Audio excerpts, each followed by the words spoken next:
So in the morning session, we have seen from the Life Divine, we have read actually some descriptions of the different levels and the characteristics, the levels between the overmind and the mind. But before I go on the personal side of this descent of consciousness, what we discussed was the impersonal side, just the levels of consciousness. So we didn't bring in any gods or goddesses of those levels. And as I told you, we have in Book 10, Canto 4, a wonderful description of this ascent from the mind upward. And you will recognize some of the characteristics that we discussed in the morning. Because the experience being the same, either in the Life Divine or in Savitri, you have the same characteristics, descriptions are very similar. Of course, Savitri is much richer. So I will take you through that couple of pages of this 4 or 5 stages. On summit mind are radiant altitudes, exposed to the luster of infinity. Outskirts and dependencies of the house of truth, upraised estates of mind and measureless. So you can see he's introducing straight away. On summit mind, M capital, on the summit of the mind are radiant altitudes. There are altitudes beyond the mind. And please remember the word summit mind. It is not beyond mind. There's a little distinction between that. Summit mind is the highest point that the mind can reach. Whereas beyond mind, there could be levels beyond mind even when the mind is not that developed. So let the mind be developed to its highest height. And then only you enter into the altitudes, the higher levels beyond mind. What are they? Exposed to the luster of infinity. These minds, as we have seen, they get illumined, they get clear, they get multiple concepts. So they are approaching the light or the luminosity of the infinite. Outskirts and dependencies of the house of truth. That house of truth is the house of the supermind. So all these levels that we are going to describe, they reflect little by little or more and more the truth of the supermind, upraised estates of mind and measureless. There man can visit, but there he cannot live. You see, the common man, he goes and gets glimpses of this higher mind, illumined mind, etc. But he doesn't live there. He does not have the consciousness to permanently stay over there. A cosmic thought spreads out its vastitudes. Its smallest parts are here philosophies, challenging with their detailed immensity, each figuring an omniscient scheme of things. Now we have the first level, the higher mind. How does it describe it?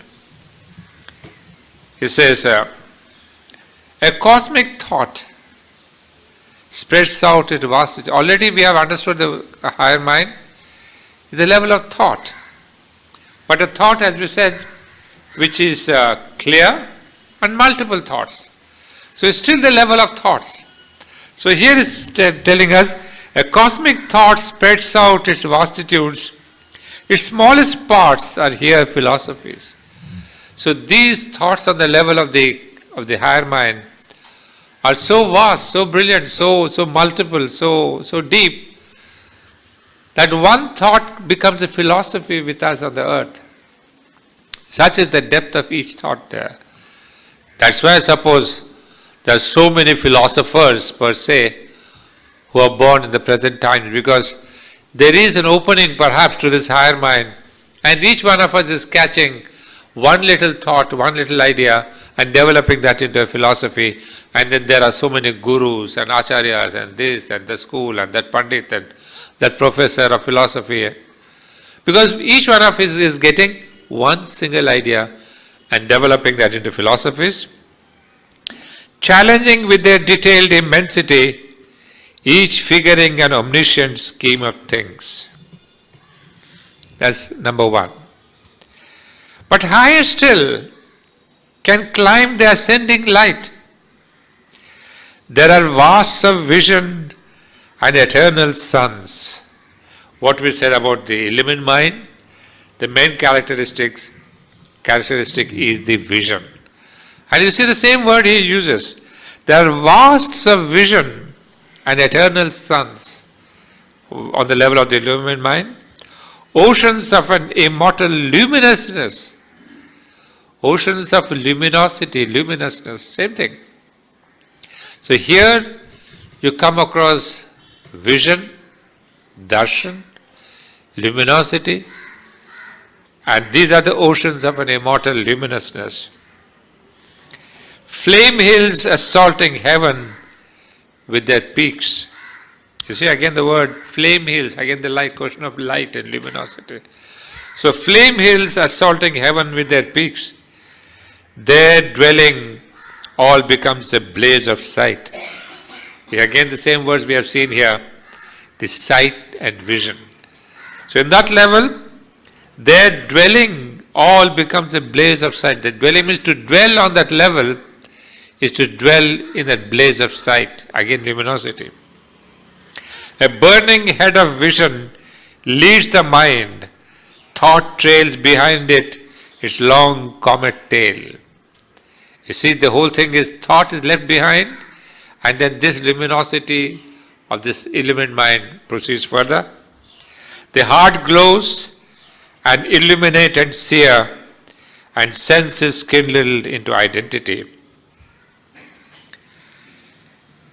A highest flight climbs to a deepest view in a wide opening of its native sky. Intuition's lightnings range in a bright pack. Now we are on the third level, what we said. Intuition, it comes very clear. Intuition's lightnings are these revelations and these inspirations. So he calls them as lightnings. Intuition's lightnings range in a bright pack, hunting all hidden truths out of their layers. Its fiery edge of seeing absolute cleaves into locked, unknown retreats of self, rummages the sky recesses of the brain. Well, here you should be able to recollect one image that comes very clear. Hunting all hidden truths out of their layers. That's exactly what had happened. The cows of light being hidden in the layers, in the rocks, under the rocks. So this intuition hunts out those truths. That's the story of Angirasa that we said. The cows of light are hidden there, and out of that layers they are brought out. So intuition is that. Its fiery edge of seeing absolute. You see, it's a truth seeing, what we said in our Shravan's description. He calls them truth seeing. So one of the aspects we have seen is the revelation, the truth seeing. Its spear points ictus of discovery pressed on the cover of name, the screen of form, strips bare the secret soul of all that is. Thought there as revelation's sun-bright eyes. The word, a mighty and inspiring voice, enters truth's inmost cabin of privacy and tears away the veil from God and life. It's interesting to see that even in Savitri, he has given those 4 descriptions of revelation, inspiration, truth, touch, and the discrimination.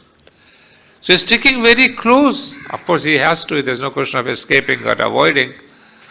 Because the moment he speaks of intuition, he has spoken about revelation. Thought there has revelation's sun-bright eyes. Because these revelations are the truth seeing. So it says in intuition there is the sun-bright seeing, sun-bright eyes. And the word, a mighty and inspiring voice. When we said inspiration, truth hearing. When we say the word inspiring voice, you hear the truth. So both these aspects are there. The aspect of revelation and the aspect of inspiration. Enters truth's inmost cabin of privacy and tears away the veil from God and life. This is the other one, truth touch. Tearing away the truth, going deeper into the caves, going deeper into the inconscient and finding out all that. Then stretches the boundless, finite, last expanse. Now that's the third one, intuition. The cosmic empire of the overmind, time's buffer state bordering eternity. This is very beautiful, because overmind or the edge of time, beyond overmind is supermind. So he calls it beautifully, time's buffer state bordering eternity, too vast for the experience of man's soul. This experience of the supermind is too vast for man's soul. It is there. All here gathers beneath one golden sky. The powers that build the cosmos station take in its house of infinite possibility.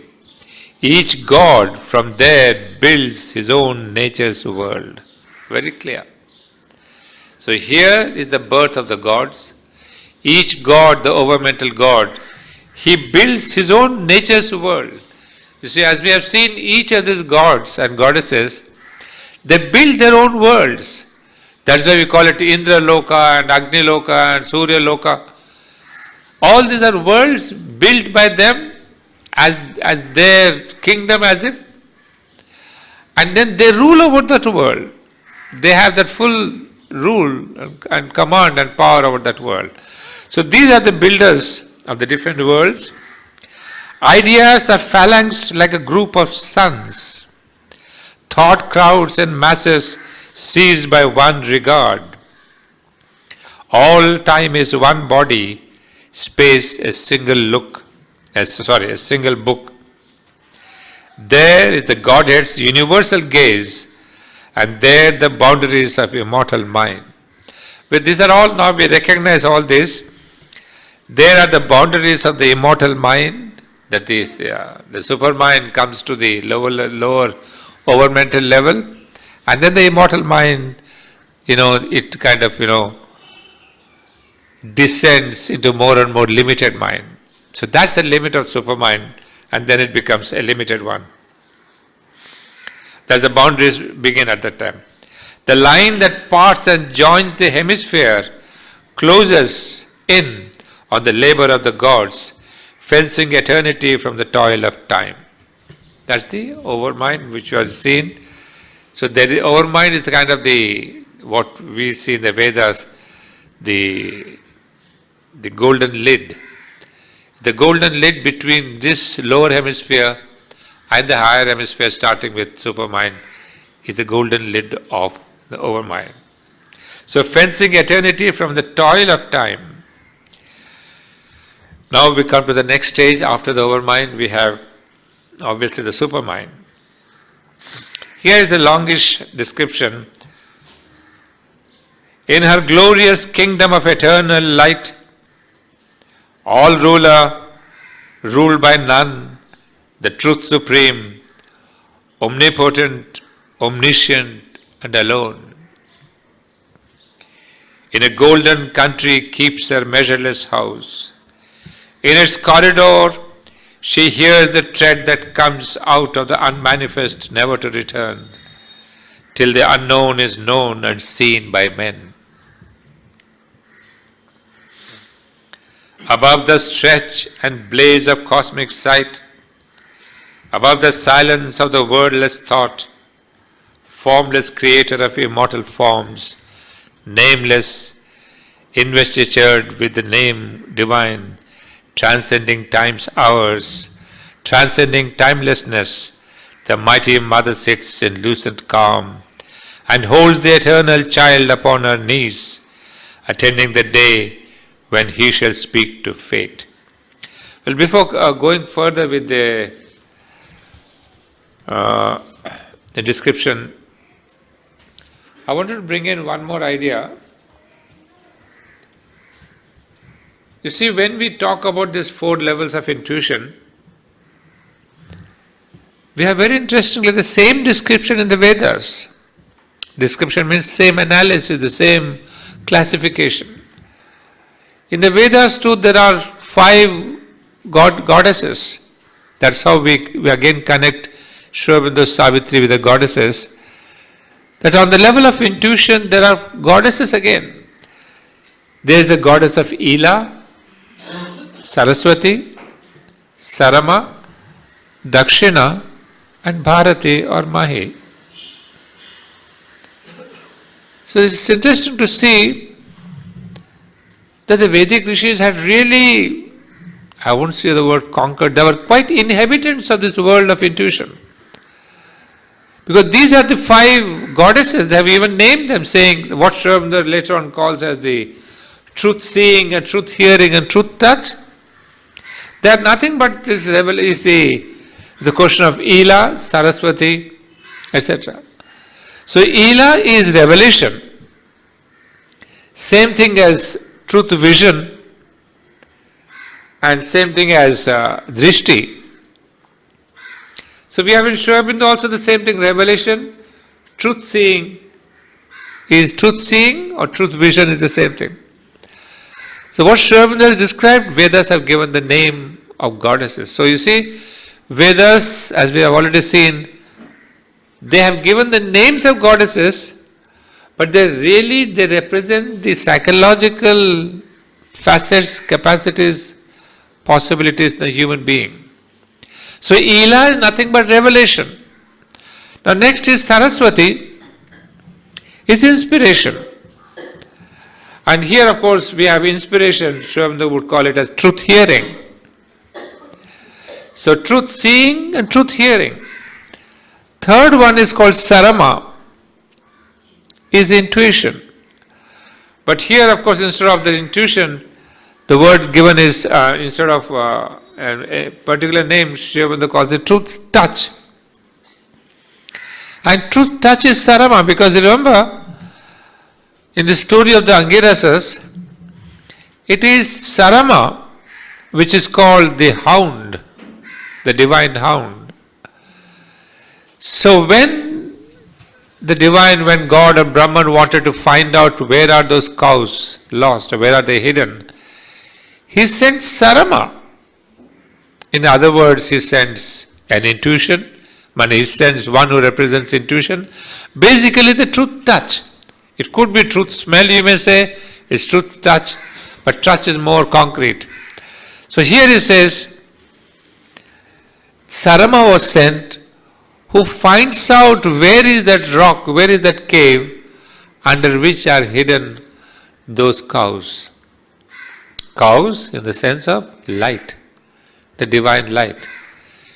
Remember, the story is so close to our own theory of involution, that in our story of involution, what we see, in the first creation especially, that there are all these 4 opposites that came about, that question of inconscient and ignorance and death and suffering and all that.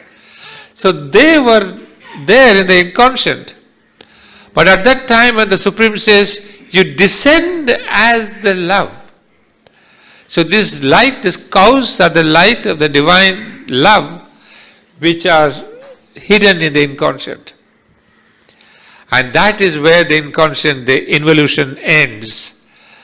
The first creation, where there is a descent of the divine love into the inconscient. And there he stuck. But then you have to bring it out. To bring it out, first you must know where they are. I think some of my students know the story of Brahmajaya and Brahma. Brahmajaya is the energy. The story goes that Brahmacharya one day vanished from the house of Brahman. And Brahma was very disturbed that Brahmacharya left him.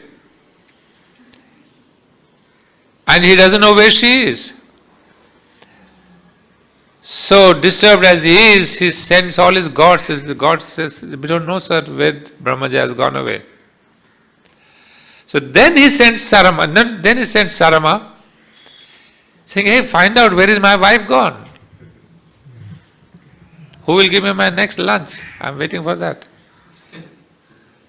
So Sarama goes round, it smells everywhere, and says, here is Brahmacharya hidden under the rock. That rock, that place is earth. So Brahmacharya comes to earth and hides there. And now she is, the famous Indian stories where the husband and wife, they have a quarrel and the wife leaves the house and then goes to her Maike, So that Maike is the earth. That's why we call goddess mother. That Gaia is the earth, is the goddess of the mother, of the female energy. So that Maike is earth and she goes and hides in earth. And Brahma is there worried. He said, now that she is on earth, now bring her back. How to bring her back? I never had the experience of bringing back my wife from Maike. But if you have had the experience, I don't know how you did it. You have to cajole her, saying that, look, come back home. I'll give you this, I'll give you the comfort, I'll take you around the world to a tour to America maybe. Attract her with something. So Brahmacharya says, all right, let us see who can attract. So he sends Agni. Agni says, Brahma, don't worry, I'll attract her. So Agni is sent as the first god to see the possibility of return of this Brahmacharya. Brahmacharya is the energy. And what does it do? Ignite the love for the divine, ignite the aspiration, saying that your husband is very good, he's wonderful, he has all these things and blah, blah, blah. She gets attracted, she says, yes. If he has now repented for why he has quarreled with me, he has become a better man, I can come back. And the return begins. That is evolution. I mean, these stories are wonderful. Aurobindo has written the Life Divine, the Vedic have given us stories, but essential truth is the same. So the return journey begins of the Brahmacharya or the energy, the divine Shakti, the mother, the love, everything, you call it what you want. The return journey begins from the involution, inconscient level, evolution begins. And what is there in the evolution? Is the energy. That's why in the mother Aurobindo calls that this is the holocaust of the mother. It's not the Brahman who comes down into the inconscient, it's the mother who comes down. That's why it's called the holocaust of the mother. She has come down. Brahmacharya has come down, obviously. So now Brahmacharya, when she says, I will return, that begins the story of evolution. And Agni is that aspiration to go back to the divine. What our Sanskrit professor was telling us, the same thing. Agni kindles the aspiration to reunite. Brahmacharya going to Brahma is the reunion. So evolution is the reunion of that divine flame, divine love in matter. Reunion with the divinity of Ananda in the superconscious. So all this is common story. And we think it's stories, but now we understand there's a great philosophic truth. And so this is where we see that Sarama, intuition, the divine hound, goes, finds out the place, but it is a rock, a huge mountain rock. And so the divine sends Dadikravan, the divine horse. The Western people know it as Pegasus, the divine horse, which hits with its roof the rock. And Dadikravan is that energy, the divine tapas. Ashwa, the horse, It's the Ashwa, the divine energy. So it's the divine energy that breaks this inconscient rock. And obviously now you know the meaning of sadhana and yoga. You have to put in that tapas, that energy, that tapasya. Without that you cannot break the rock of the inconscient, the tamas, the falsehood, the insincerity, all that is dark within us. You cannot break without the tapas. Now we understand the need of this sadhana, yoga, tapasya. You can't just be having all life is bhoga and then have the divine. It's got to be all life is yoga. So this Dadikravan, he breaks the rock with his hoofs, and then the horses, they come to know where the cows are there. Then Indra, the god of the divine mind, he enters the inconscient, fights with the battle in the inconscient and releases the light, the cows. What is all this? Is a story? Look into life divine is no story, it is the philosophic ontological truth. That the divine mind now comes down into the inconscient and says, hey supermind, it's time for you to come up. So the divine mind, you know, who is that fellow called Dyumatsena? So Dyumatsena comes and releases that soul, that light which was in death, Mr. Satyavan. Poor Satyavan is in the grip of death in inconscient. So Dyumatsena now is a bit blind, unfortunately, but he releases. After Ashwapati finds the source of the inconscient and tells the Divine Mother, Ma, you send your representative. I mean, the whole story is woven so beautifully. Ashwapati is the tapasya, Dyumatsena is the divine mind, and then Satyavan is in the grip of death, and then he is released from the death. And who comes to release? Savitri herself, the goddess of sun god. Then she is the supramental thing, supramental representative. She comes to release. And so when she releases, we have the great Satyavan coming out of this inconscient. And now he comes out from the inconscient. How? Not as the common human being or the mental creature. Because the divine mind has rescued the supramental Godhead, the supramental consciousness from the inconscient. So the Satyavan reborn is not the Satyavan reborn into the human mind, into the human venture.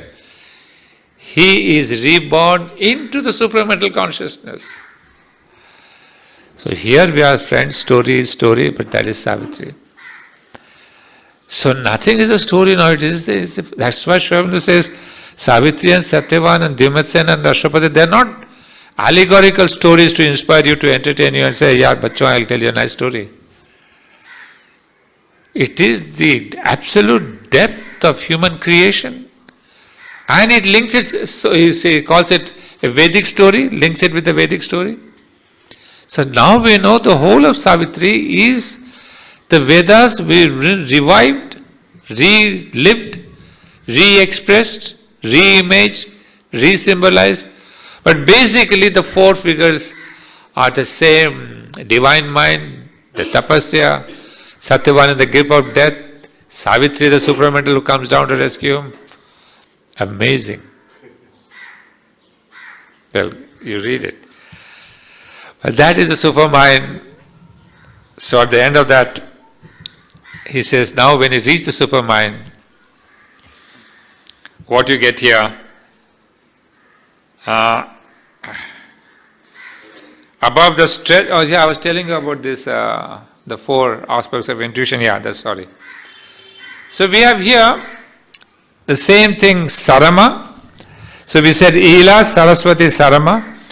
And Dakshina, separative intuitional discrimination, I have explained to you in the morning session. And then the last, fifth deity or the goddess is Bharati or Mahi, who represents largeness and vastness. So we see now this Sarama, this Bharati and Mahi, she represents vastness. Satyam Ritam Brihat, the vastness. Now why is this vastness important? You see, all these goddesses, they go together. They help each other. So vastness is the vastness of the consciousness. You cannot inspire and aspire for intuition and inspiration saying, oh, I'll get this vision of intuition, if you are there in a common, limited, ignorant mind. It's only when you increase your consciousness, when you become vast, you are able to hold these five goddesses. So it's a marvelous explanation of this creation and the human psychology. So what all the Vedic rishis have done, Sri Aurobindo has brought it into the modern terms, applied it to himself in his own yoga sadhana we have seen. And then the most wonderful is, he has brought the whole thing together in Savitri. So here we see all the four levels that Sri Aurobindo analyzes in the Life Divine are exactly those four things that the Vedas have spoken about through these goddesses. So there's one more connection that I wanted to draw your attention to, the goddesses in Savitri. So even this intuition, inspiration, etc. are a reference to the goddesses that are there in the Vedas. Now we come back to the description of Supermind, and then he says, there is the image of our future's hope. Now see a wonderful description of Supermind. There is the image of our future's hope. There is the sun for which all darkness waits. There is the imperishable harmony. The world's contradictions climb to her and are one. You see, all these contradictions will become harmonious. The disharmony in this world will become perfect harmony there. And all this darkness that is there now becomes the sunlight when it reaches the Supermind. So it is a vision that we are saying, climbing from height to height. When we reach the Supermind, this is what we see. There is the truth of which the world's truths are shreds. Imagine all that we are struggling now with all our philosophy, they're shreds. Shreds of thought, shreds of truth, of that truth that is found in the Supermind. The light of which the world's ignorance is the shade, till truth draws back the shade that it has cast. The love our hearts call down to heal all strife. The bliss for which the world's derelict sorrows yearn. What we get ultimately is the idea that all our struggle, all our ideas, all our suffering, everything gets fulfilled there. Fulfilled in the sense of the positive sense that there's the truth, there's the love, there is the beauty, there's harmony. But I'm afraid we have to wait, not the wait in time, but the faster that consciousness comes down into the earth, the better will it be for the earth. Because as we said in the description of this overmind, we may have all the powerful gods, all that you worship, all that you know of, and yet the world will continue to remain what it is. That's the tragedy.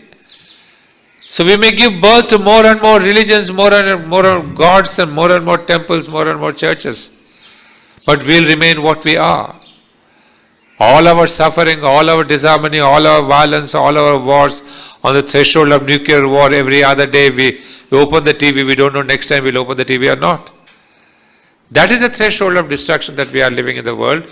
Will continue to be, where God forbid, that 1 second somebody says, I got better buttons on my table than the other fellow.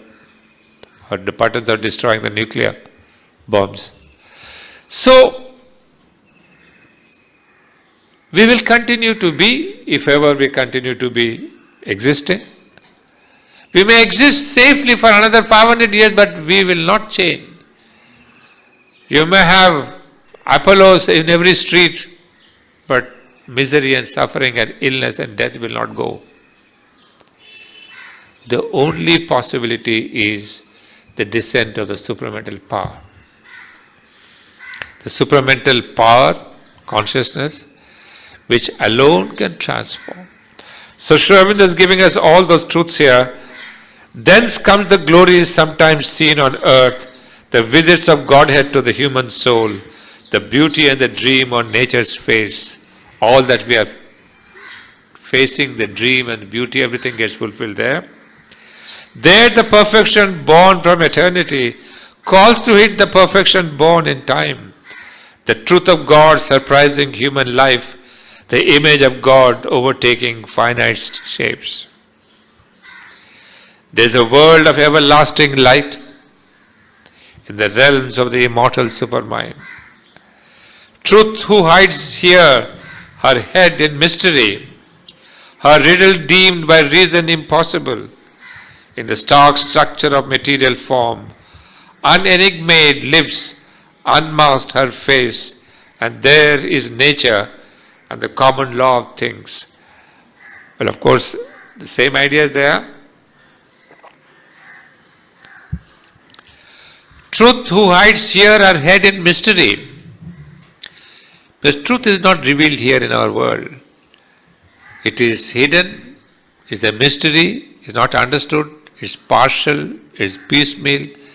All that unfortunate incompleteness of truth. But there, here riddle deemed by reason impossible. It's a reason and mind. They say it's not possible for us to know the truth.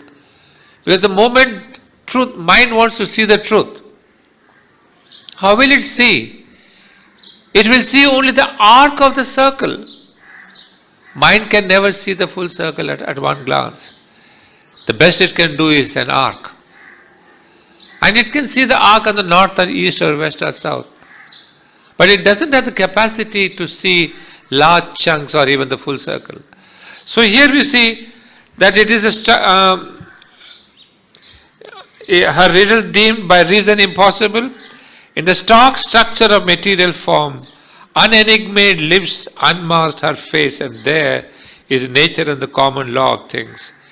There in a body made of spirit stuff, there means always the supermind. There in a body made of spirit stuff, the hearthstone of the everlasting fire, action translates the movements of the soul, thought steps infallible and absolute, and life is a continual worship's rite, a sacrifice of rapture to the One.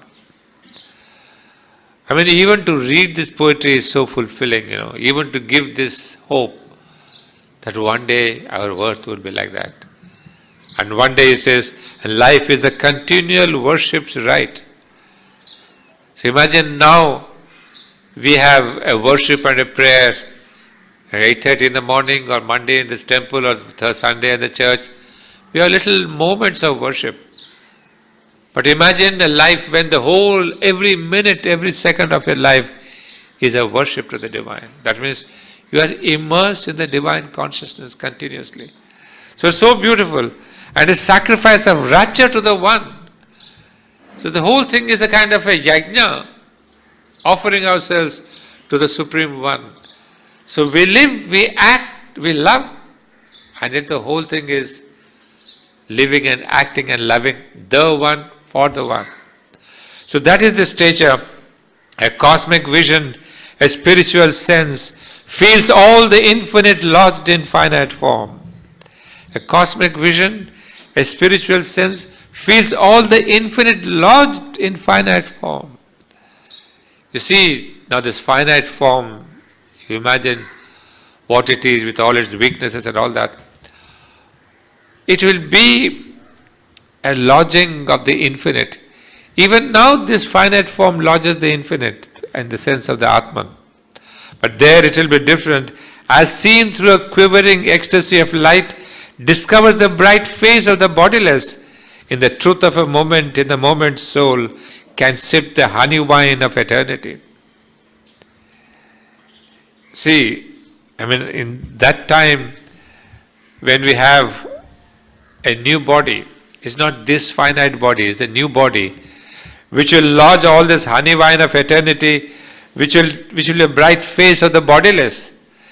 It's a kind of a transparent, translucent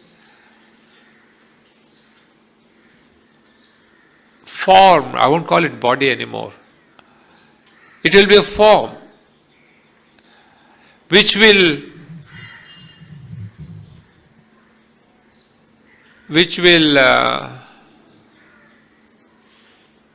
reveal the face of the bodiless. Bodiless is the B cap. The bodiless is the infinite within, the Atman. So he writes that this form will not conceal the bodiless. It's at present this body conceals your Atman. But then that form will reveal the Atman, the face of God. And obviously I can imagine, because what is that new body which will have this magnificent capacity to reveal the bodiless? Because that body is nothing but the concretization, subtle physicalization, if I can use the word, manifestation of the psychic being.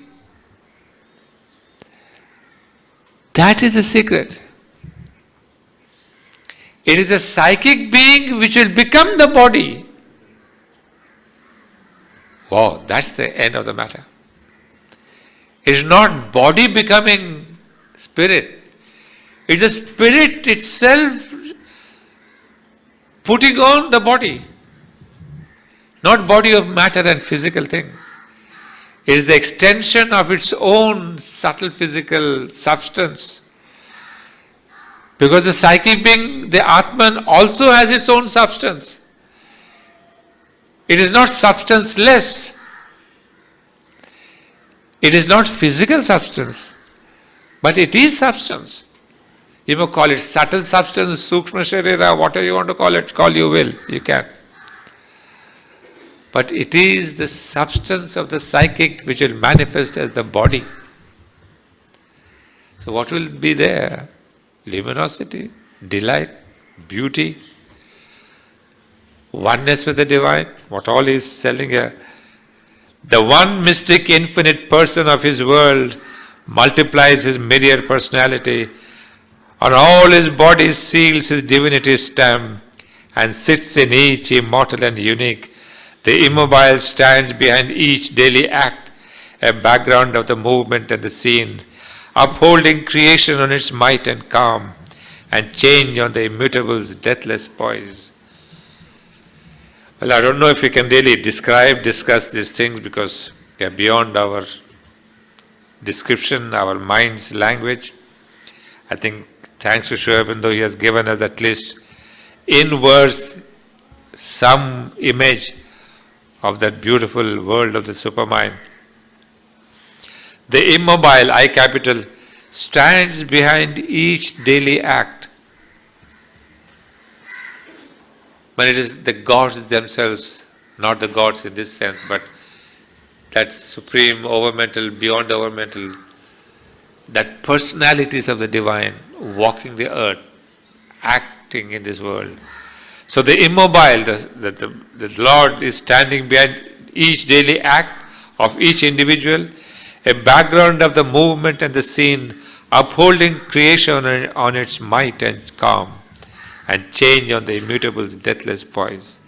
The timeless looks out from the travelling hours, the ineffable puts on a robe of speech, where all its words are woven like magic threads, moving with beauty, inspiring with their gleam, and every thought takes up its destined place, recorded in the memory of the world.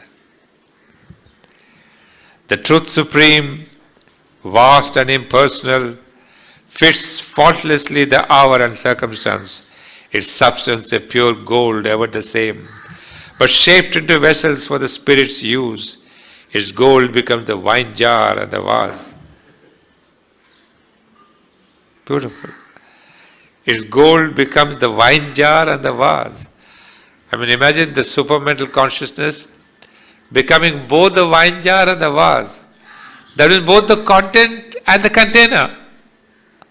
A brilliant thing. Today we have only the content is the divine, the container is the Prakriti inconscient. Our body is the combination of the inconscient and the superconscient. But there, at that time, in the supramental range, everything is one. The gold becomes the wine jar and the vase. And also the wine jar that gives the delight, the content of the wine, and the jar, the outside form. All there is a supreme epiphany. The all wonderful makes a marvel of each event. The all beautiful is a miracle in each shape. The all blissful smites with rapture the heart's throbs. A pure celestial joy is the use of sense. Is the use of sense? He calls it is a celestial joy. It's not pleasure. So all the senses, of course, we do not have these senses that we have now, the five senses in the physical form. And yet there will be a touch, there will be a truth touch, truth sense, truth hearing. That's what is wonderful in the synthesis of yoga. He will tell us that the supermind will have its own senses of touch and hearing and all that. But it will be different, not these gross ones here. But that is what I was wondering, that why do they need these senses anymore? You see, we need these senses to connect the earth, the physical world, the outer world. But if I don't want the outer world, I don't need the senses. But there he says, supermind, supramental body will also have the truth touch, truth hearing, truth seeing, etc. Because there is not the question of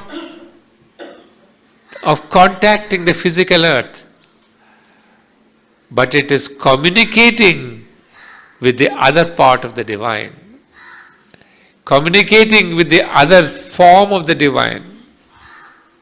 They don't have to put in words, but there is always a communication. Because each supramental being is not a dumb, non-communicable individual.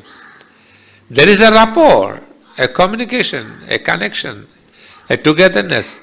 So maybe in that light, for that cause, as he calls, a pure celestial joy is the use of sense. Each being there is a member of the self, S capital, a portion of the million-thoughted all. I mean, I wonder at the use of words. Million-thoughted all. I mean, could you ever imagine what it means?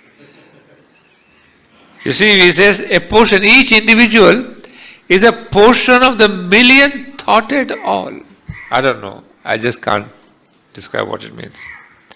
A claimant to the timeless unity, the many sweetness, the joy of indifference, edged with the intimacy of the one.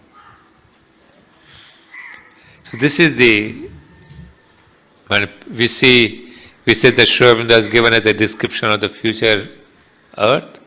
You see the individuals, what they are, a portion of the million-thoughted all, a claimant to the timeless unity. So each of this individual is a claimant to the unity. We are not claimants to the unity, we are more part of the division. But then the many sweetness, the joy of difference.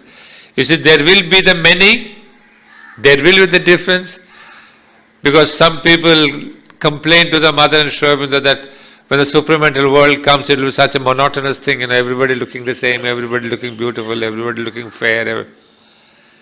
He says, not at all. As much there is difference now, there will be that much difference there, in that world with those beings. There will be all kinds of people.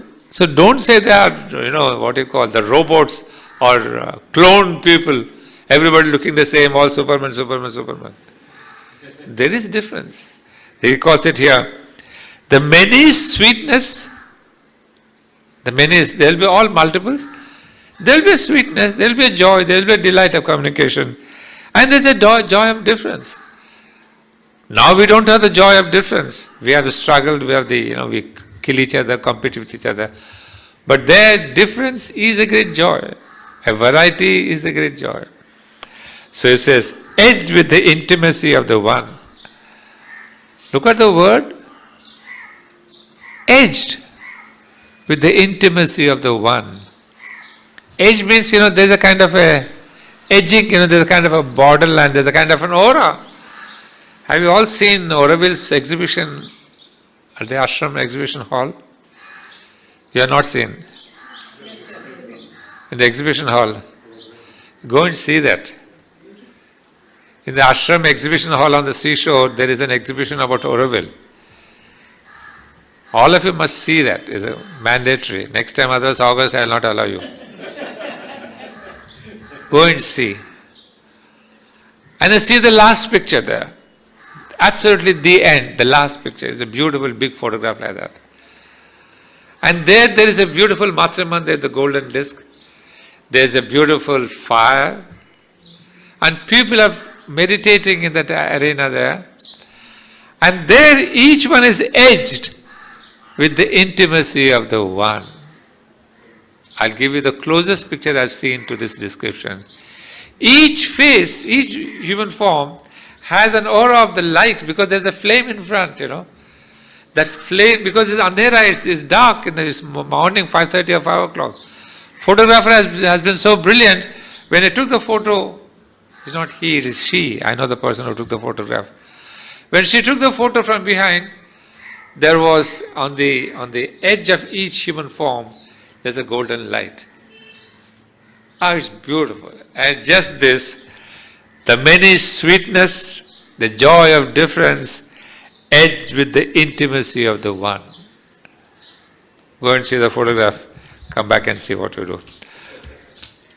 Yeah, that is the supermind. And then, of course, the death comes back and it says, but who can show to thee truth's glorious face? Our human words can only shadow her, etc., etc. That is one thing. But there's a little time I wanted to, at least I don't have time to go through, but to tell you that we have a description. A very famous passage. It's a passage on what you're telling about the 4 aspects of inspiration, of intuition. This is in Book 1, Canto 3. I'll just indicate the passage and the rest of it. It's a bit longish passage, so you read it for yourself. But here is a wonderful description of the working of inspiration, revelation, inspiration. How does inspiration, Savitri? This is on page 44, those of you have my 1984 edition. Mine is a very old edition, I don't know which one you have, somebody has brought or not. This is the edition that I follow, in spite of all the controversies and mistakes that are found in this book. Because somebody gave it to me directly. So the person who gave me, of course, was the person inside who's writing about all this. So obviously, if Aurobindo could say for the single line, if you can give me the earnings of the Kavi Samrat, I'll not change my first line. So similarly, maybe I could say, if you give me all the best editions of all the books in the world, still I'll not change this one book for that, because I have this, the blessings of the mother. So obviously, I can't change this book. You bring the best books, the world's greatest volumes of library. Thank you. That's the book I follow. So this she gave me in 65, when I was still a student getting into higher course.